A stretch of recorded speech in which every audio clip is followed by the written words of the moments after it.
Hello Year 12, welcome to the first lesson of complex numbers.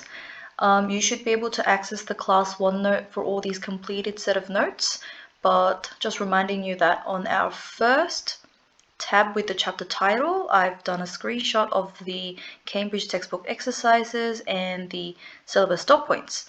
So every now and then, just make sure you are checking all these dot points and you're able to tick them off once you're done with the chapter. This video is going to cover the first exercise, 1A, the arithmetic of complex numbers.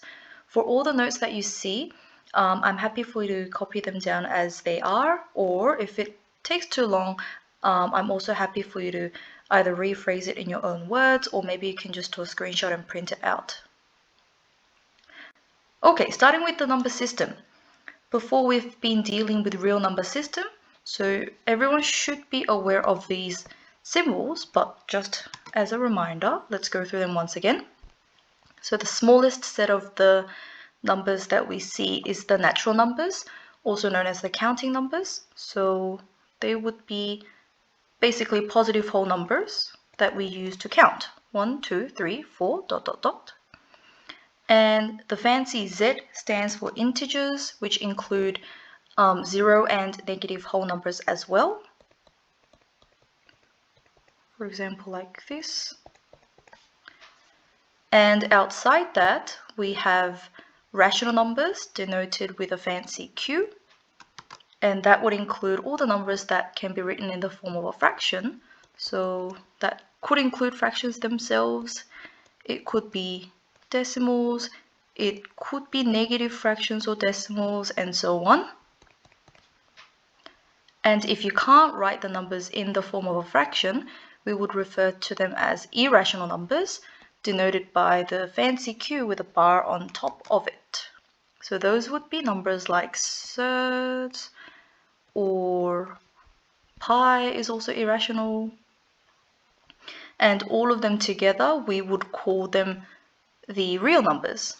But as you guys know, in Extension 2 Mathematics, we'll be dealing with numbers beyond that, which we call the complex number system. But first we need to talk about the imaginary numbers, denoted with the fancy I, and they would be numbers that have I in them, which we are about to define. And with the real number as well as the imaginary numbers all together, we would refer to that as the complex number system with a fancy Z. So don't be surprised if I use these fancy letters. You need to get used to these set notations. So what are imaginary numbers? The definition of imaginary numbers is that it's a solution for this equation. But if we say that it's a solution for that equation, we can just replace it with the letter I and say I squared has to equal -1.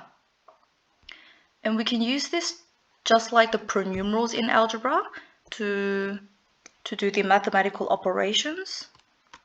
And the reason why we deal with imaginary numbers is because it allows us to solve equations that have no real solutions, and it may help us with geometry for higher order polynomials. So let's talk about some simple questions, such as the question telling us to simplify I cubed. So I could break this down into I squared times I, and the definition of the number was that I squared is equal to -1. So I could leave this as -I.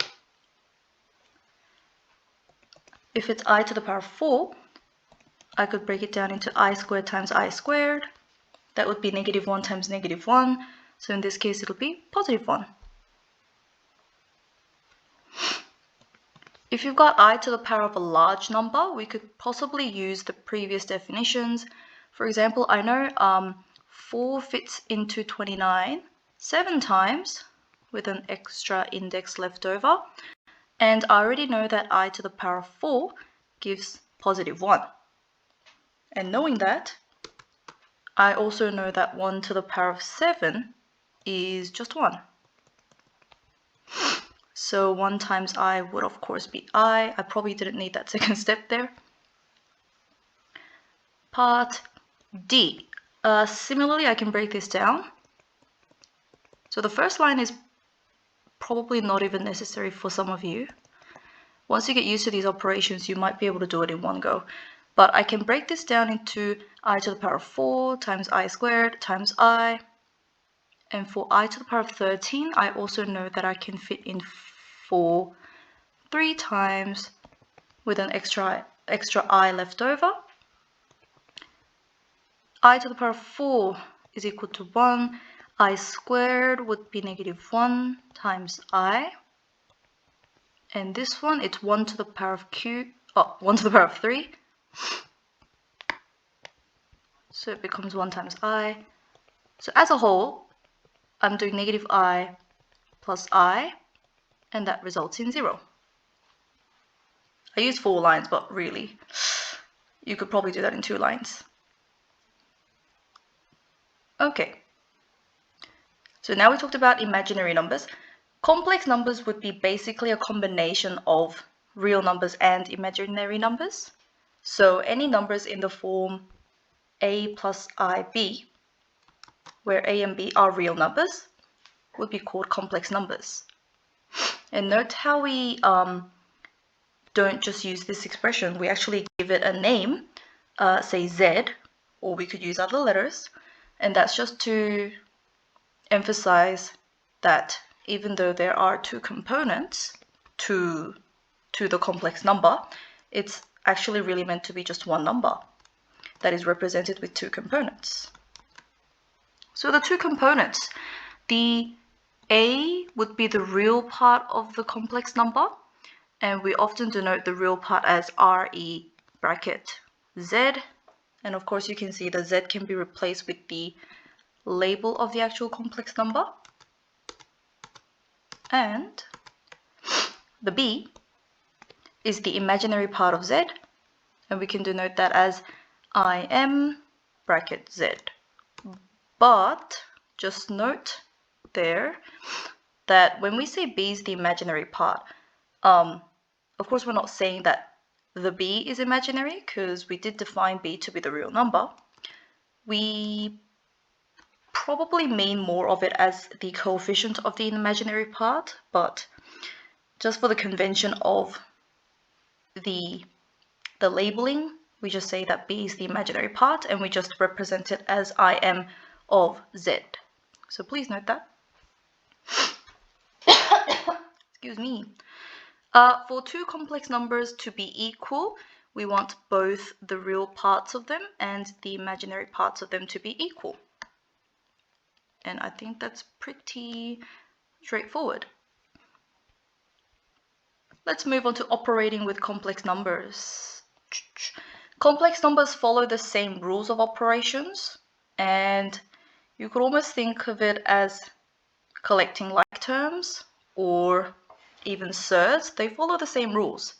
So for example, if these 2 are the defined complex numbers, to add those 2 complex numbers, I would just have to add the real parts and the imaginary parts separately. So for z1 plus z2, I would be doing 2 plus -1, which gets me +1. And for the imaginary part, I do 3i plus 4i. That leaves me 7i. Whoa. Oh, I thought I made a mistake. Part B. When you are subtracting them, same rule applies. 2 minus -1 would be 3. 3i minus 4i would be -i. So I get 3 minus i. When you multiply the 2 complex numbers, same thing applies. For this one, I probably have to write it out. It's the same as expanding 2 brackets with real numbers. You have to do the double rainbow or FOIL, whichever way you have been taught with. You would get -2 plus 8i minus 3i. Now you just have to be careful here, because if you do +3i times by +4i, you might think that you'll get 12, but I times I, that gives us a -1. So as a whole, it's going to give me -12, not +12. So don't get tricked. And then I just got to collect the like terms. It'll be -14 for the real part and plus 5i for the imaginary part. We've got to learn the definition of conjugates. So for any z complex number a plus ib, the conjugate of z would be referred to as z bar, and it's just the expression where the imaginary part becomes opposite in sign. And I'm pretty sure you've heard about this word when you are doing surds. I don't know if you guys remember, but when you're asked to rationalize denominators like that, we used to multiply the top and the bottom by this expression, and we were taught that this expression is the conjugate of this denominator. So the same thing applies. It's just the second part of the expression being opposite in sign, which in complex numbers is the imaginary part. Even if the orders have been switched around, it would still have to be the imaginary part that's switched in sign. So a useful identity we can deduce from that is that when you multiply any complex number by its conjugate, we will have expression like this. And if you expand it out manually, we get this. Oops. And notice how one's positive IB and one's negative IB, but if you do I squared, it becomes -1. So it's going to turn out to be positive B squared. The two middle terms cancel out, and you'll get the sum of two squares, which might be a useful identity later on. Okay, so we've done the addition, subtraction, multiplication, but for division, just like how I talked about rationalizing the denominator for surds, you might need to realize the denominator. And this word is literally saying we want the denominator to be a real number. So you want to make it a real number. So if you had to simplify this simple fraction with real denominator, pretty easy. You can just multiply the top and the bottom by I and get I on -4. It probably looks better to write it like this. That's just my personal preference. And for the second one, you want to multiply by the conjugate of the denominator, because what that would give us is the result above. If we multiply the complex number by its conjugate, we get the sum of squares, and we basically end up dropping the I and get a real number. So let's expand the top.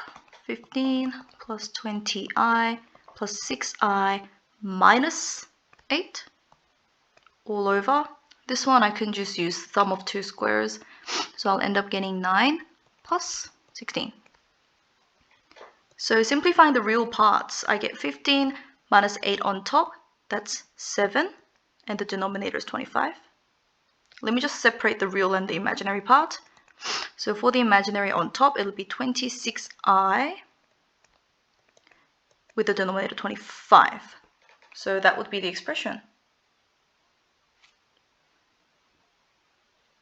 And lastly, there are some arithmetic rules of conjugates. You can copy this down if you want. You don't have to, but what I could maybe challenge you is to try and prove these. So how about you do this as a last activity? Try prove these yourselves.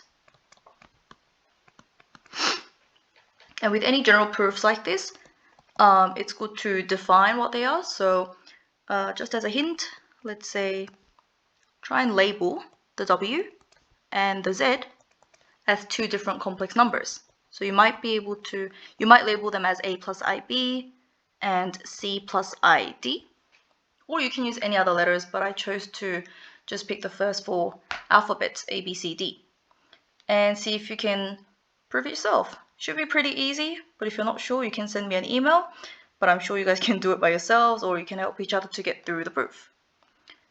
So after watching this video, I want you guys to attempt exercise 1A from questions 9 to 14.